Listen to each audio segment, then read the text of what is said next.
A scream tore through the Arizona desert night. "It's too big. I can't bear it," Neil cried out, her voice hoarse, her tall, powerful body trembling on the hastily laid bed of dry hay in the wooden cabin. Sweat and tears mingled as they streamed down the strained muscles of a once fearless Apache warrior. Now, that very body was betraying her. Jack Harlan knelt behind her, holding Neil tightly, as if letting go for even a second would cause her to shatter before his eyes. A farmer who had once faced sandstorms, droughts, and the death of his wife, but never had he felt this helpless. Outside, the desert wind howled through the old wooden planks. There were no neighbors, no town nearby, just a lone cabin, a terrified man, and a woman fighting on the fragile edge between life and death. No one in the tribe had ever believed Neil could be a mother. They said her body was too big, too strong, too different. Those whispers had followed her all through her youth until the day the tribe turned their backs on her, calling her a mistake of nature. Jack had once thought their marriage was nothing more than a deal, a widowed man who needed strong hands on his ranch, a rejected woman in need of a roof over her head. No love, no children, no strings attached. But now, in the midst of Neil's agonized groans and gasping breaths, Jack realized a cruel truth. One single night of weakness had pushed the strongest woman he had ever known to the brink, and if Neil did not make it through this night, he would have to live the rest of his life with a question that would never have an answer. Was this late-blooming love worth the price of her life? Before that scream tore through the night, Neil had grown used to living in silence. She was raised among the Apache tribe with a body that stood out taller than most men, broad-shouldered, and limbs built like they were meant for war. While the other girls learned to dance, to weave, and dreamed of families, Neil learned to ride horses through sandstorms and haul the carcasses of game animals that weighed twice as much as she did. At first, the tribe took pride in that strength, but as Neil reached the age of motherhood, the way people looked at her began to change. The tribal healer shook his head. Then came the white doctor, brought in from a distant town. The conclusion was brutally identical. Narrow pelvis. Childbirth would be extremely dangerous. She could die on a bed of hay, he said, as if he were talking about the weather. From that day on, Neil was no longer spoken of as a woman, just a warrior, unnecessary. A body too big to be a mother, too different to be accepted. She left the tribe on a morning with no goodbyes, just a horse, a bag of belongings, and whispers trailing behind her. It was during those wandering days that Neil met Jack Harlan. Jack was a widowed farmer, living alone on the edge of Arizona. His wife had died giving birth to their first child, a wound that never truly healed. His ranch needed labor. He needed hands strong enough to battle the unforgiving land. Their first conversation was brief, cold, and to the point. "I'm not looking for a wife," Jack said. "I'm not looking for a husband," Neil replied. They married like signing a survival pact. No ceremony, no promises of love, no dreams of children. Just two people cast aside by life, leaning on each other to make it through. Jack made it clear from the beginning, his voice low and firm. "My wife died in childbirth. I don't want that to happen again. I just need someone strong beside me. I don't want children." Neil nodded. To her, that was not a loss. It was only a confirmation of what she had always known. This body was not made to be a mother. The first few months passed quietly. They worked side by side, spoke little, and never touched the painful memories that haunted them. Two closed-off souls, believing that this agreement would shield them from being hurt once more. But some cracks, no matter how deeply buried, are only waiting for the day they break open. That night arrived quietly. Like every other night on the Arizona frontier, the wind whispered low through wooden fences. A thin moon hung in the cloudless sky. The ranch lay still in the kind of silence Jack Harlan had grown used to ever since the day his wife died in this very bed. It was the anniversary of her death. Jack drank more than usual. The bottle of whiskey slowly emptied, while memories poured in. The image of the woman from years ago returned with brutal clarity: cold hands, fading breath, and the sound of a newborn's cry that barely made it into the world before becoming the last thing she ever left behind. Neil sat across from him, quietly mending a torn sack. She could feel the weight of his pain, even though Jack had never spoken of it. The small room grew heavy with everything neither of them dared to say. "Tonight," Jack finally spoke, his voice roughened by liquor. "Tonight I do not want to be alone." Niall looked up. The oil lamp cast her face in a warm glow, calm but wary. "We made it clear," she said slowly. Jack lowered his head, hands clenched tight. When he looked up again, the logic of a cautious man was gone from his eyes, replaced by the fragility of someone terrified of being alone. "Just one night," he said. "Let me forget. Let me not remember." Niall stood, taking a step back. She understood that feeling. She had lived with it her entire life. But the fear inside her ran just as deep. "The doctor said," Jack added quickly, as if trying to convince himself, "almost impossible to get pregnant. There will be no consequences." That sentence hung in the air more dangerous than any blade. Niall was silent for a long time. The old whispers echoed in her mind. Not meant to be a mother. Too big. Too different. Maybe, she thought, they were right. Maybe this body truly could not bring life into the world. And in that single moment, a moment where both believed they were safe, Niall nodded. No promises, no love, just two bare souls, trying to patch the emptiness inside with fleeting closeness. The oil lamp dimmed. Darkness swallowed the room. Jack did not know that on the very night he tried to escape his loneliness, he had unknowingly planted the seed of his greatest fear. And Niall did not know that the first time she allowed herself to let down her guard was the exact moment fate began to demand its price. That morning arrived slower than usual. Niall stood in the middle of the ranch yard, desert wind whipping through her long, sweat-soaked black hair. She bent over and dry, heaved by the wooden fence, both hands gripping a post as if the ground beneath her were tipping. This feeling was not just exhaustion. It was not just stomach pain. It ran deeper, heavier, and more terrifying. When Niall placed a hand on her stomach, she knew. No need for a healer. No need for confirmation. The body once called incapable of giving birth was now carrying a life inside it. Jack returned from the stables and found her standing there in silence, her face stone cold. When Niall looked up at him, her eyes no longer held their usual calm but something sharper, laced with anger and dread. "You said there would be no consequences," she said, her voice low but trembling. "You said the doctor said it was almost impossible." Jack froze. What came next hit him like a hammer to the chest. "I am pregnant." Silence fell over the ranch. The wind stopped blowing. The birds stopped singing. All Jack could hear was the pounding of his own heart in his ears. "No, it can't be," he stammered. "They said, be quiet." Niall cut him off. "You gambled with my life, for one night of weakness." She stepped forward, each movement heavy, as if crushing all the whispered doubts of her tribe beneath her feet. "I told you from the beginning, I could die giving birth." Jack backed away, then suddenly dropped to his knees on the hard ground. A man who had never yielded to drought or poverty now trembled like a child. "I was wrong," he said, voice cracking. "I was selfish. I only thought about my own loneliness." Niall closed her eyes. In that moment, the image of Jack's late wife flashed through her mind, another woman who had not survived the birthing bed. "I am scared," Niall whispered, each word cutting like a blade. "I am scared I will die like she did, and you will be standing there again."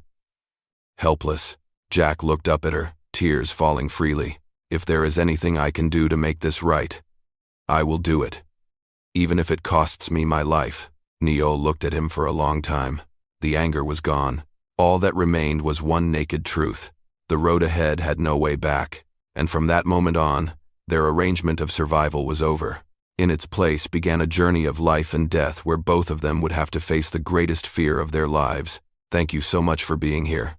If you liked the story, comment 1. They left the ranch before the sun rose. Jack tightened the saddle straps in silence, his calloused hands trembling slightly. Niall climbed onto her horse more slowly than usual. The body that once endured sandstorms without faltering now betrayed her with sudden waves of dizziness, as if the desert itself were testing her final limits. 2 days across, a land devoid of human life. By day, the Arizona sun poured fire from above, scorching every breath. By night, the cold wind sliced through their skin, forcing Niall to curl beneath a thin blanket. Jack stayed close, never letting her out of his sight. Each time she let out a faint groan of pain, his heart clenched like it was being squeezed in a vice. Once, Niall nearly fell from her horse. Jack had to catch her, wrapping his arms tightly around her tall frame. For the first time, he felt clearly and painfully that her strength was no longer enough to protect herself. When the town appeared on the horizon, Niall was nearly spent. The doctor there was an old man with silver hair, someone who had seen enough death to stop sugarcoating it. He examined Niall for a long time, his face growing heavier with each passing minute. Jack waited outside, cold sweat soaking through his shirt despite the room not being warm. Finally, the doctor pulled off his gloves and let out a deep sigh. "She is pregnant," he said, "and just like the warnings before, this birth will be extremely dangerous." Jack held his breath. "What are the odds she survives?" he asked, voice dry and hoarse. The doctor looked him in the eye, unflinching. 50-50. That number dropped into the room like a sentence passed down by a judge. "She needs absolute rest," the doctor continued. "No long rides, no heavy work. If she becomes exhausted or under stress, she could lose both herself and the child." Jack nodded, even as his throat closed up tight. From that day on, they stayed in town. Jack took on every job he could find, hauling crates, fixing stables, lifting rocks, anything to pay for medicine and a place to sleep. By day, he worked himself to the bone. By night, he returned to Niall's side, wiping sweat from her brow, listening to every breath as if it were the fragile thread keeping her tied to life. Niall watched him during those sleepless nights, her heart gripped by a fear she had never known. Not the fear of pain, but the fear that she would not have enough time to forgive. And in that unforgiving desert, they both understood. From this moment on, every passing day was a gift, and could also be their last. The next 7 months did not feel like time passing. They felt like layers of sand piling onto Niall's chest, each day heavier, harder to breathe, and impossible to shake off. She lay on a rickety wooden bed in their small rented room, with just enough light slipping through the narrow window to tell day from night. Her belly grew so quickly it frightened even her. The body that had once been the pride of an Apache warrior had become a battlefield, where each dull contraction reminded her that the life inside was demanding its place. Some nights, Niall clenched her teeth to keep from crying, not because of the pain but because fear had found its way into her bones. She had once accepted the idea of dying in battle, but dying in childbirth was a different kind of terror. Jack stayed by her side every day. In the morning, he left before the sun rose. In the evening, he returned with bloodied hands and a sweat-soaked back. But no matter how exhausted he was, he never sat down until he had made sure Niall had eaten, taken her medicine, and was in just a little less pain. There were moments when the pain hit so hard it curled Niall's body into itself. Jack would rush to grab her hand, holding it tight like if he let go, she would slip away from this world. "Do not let go," Niall whispered on one rare rainy night. "I am here," Jack answered, his voice rough. "I am not going anywhere." But when Niall slept, Jack sat alone by the window, staring down at the empty street. He remembered the look in his late wife's eyes before she died, that same fearful look. And each night, he asked himself how deeply he had repeated his past mistake. One night, Niall spoke softly, barely above a breath. "If I do not make it, do not hate the baby." Jack turned to her, heart breaking. "Do not say that," he whispered. "You will live. You have to." But Niall knew. Her body was being torn from the inside out by the very child it carried. Every movement made her gasp for breath. Every passing day was a roll of the dice. Those 4 months held no heroics, only the kind of patience that wears the soul thin. Only love shone through the simplest act, staying. And when the first wave of pain struck, signaling that the day had come, they both understood. The waiting was over. All that remained now was a raw and simple truth: to survive or lose everything. The pain came at midnight. No warning. No time to prepare. Niall jolted awake with a gasp caught in her throat, both hands instinctively clutching her belly. A violent contraction tore through her body so strong it pulled a scream from her lips she did not even recognize as her own. Jack woke instantly, catching only a glimpse of Niall's pale face under the flickering oil lamp. It's time, she panted. It's coming. There was no time to get her to a hospital. The doctor was called in the middle of the night. And the moment he stepped into the simple wooden cabin, he knew this birth would not be merciful.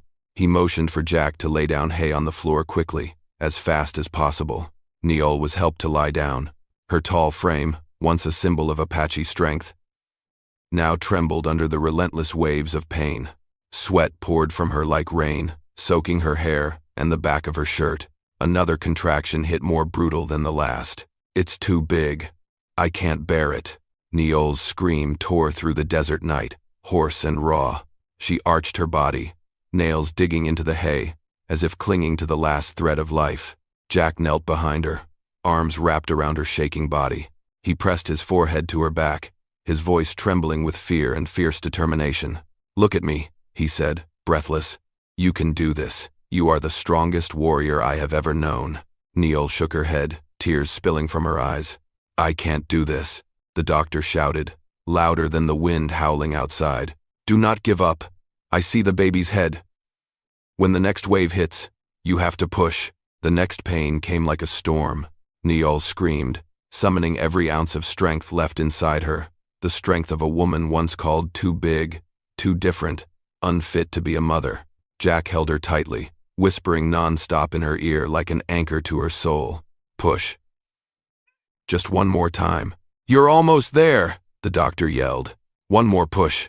Neol squeezed her eyes shut. In that moment, all she could hear was her heartbeat and Jack's breath behind her. She gathered everything she had left and pushed one final time like a warrior delivering her last blow. And then, a cry rang out. Thin, weak, but alive. So achingly alive. The room fell silent for an impossible second. Jack broke down in tears. The doctor let out a breath of relief. And Neol, the woman the world had once doubted, lay there, spent. Tears streaming down her face. But alive.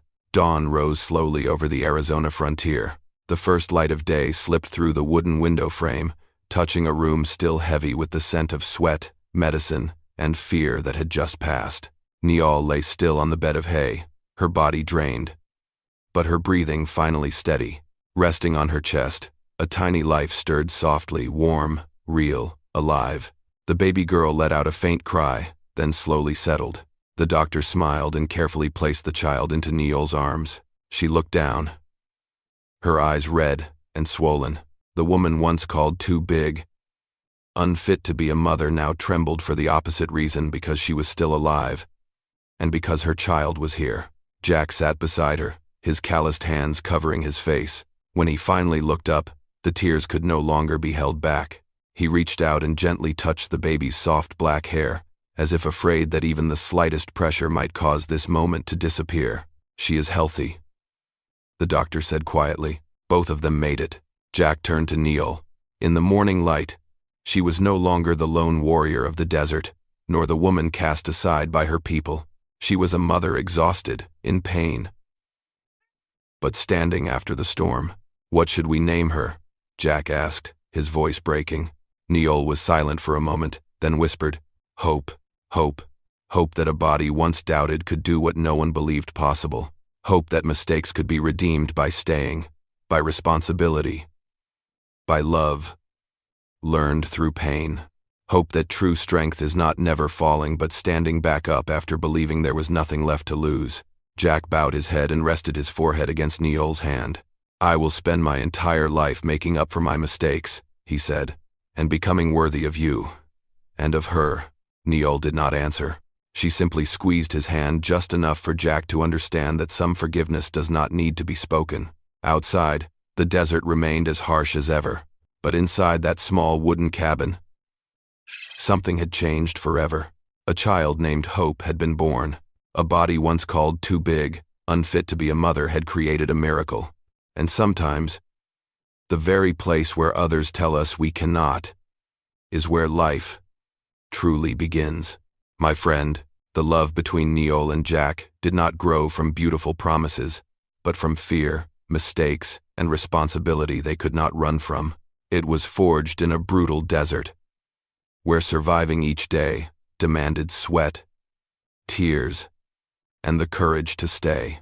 They did not love each other because life was easy, but because when everything became its worst, they still chose not to let go. And perhaps that is the greatest truth this story leaves with us. Real love does not erase suffering, but it gives people the courage to walk through suffering together. In the end, I truly hope that all of you find peace and happiness, wherever you may be. I love all of you, our dear Wild West storytelling audience. Please, let me know how you feel about this story. Leave a comment right below. Type the number 1 if you enjoyed this story. And do not forget to subscribe to the channel for more dramatic Wild West stories coming next.